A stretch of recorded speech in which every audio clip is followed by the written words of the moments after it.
Heavenly Father, we offer these flowers as a symbol of gratitude for your wonderful creation. You made us the chief stewards of all beautiful things around us, and may we always remain a good guardian of all your creations you have entrusted to us. May our Mother Mary, your greatest of all creations, intercede for us and lead us to your Son, Jesus Christ.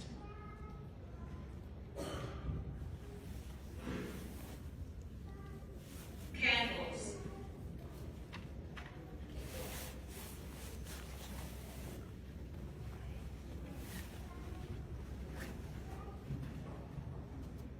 Heavenly Father, we offer these candles as a symbol of our new life in Christ. May Christ be always the light that shines in our lives, so that by our light, people will get to know Christ, who is the light of the world. May we learn to look at Christ as the source of wisdom and strength and the guiding light that will lead us to salvation. Crucifix.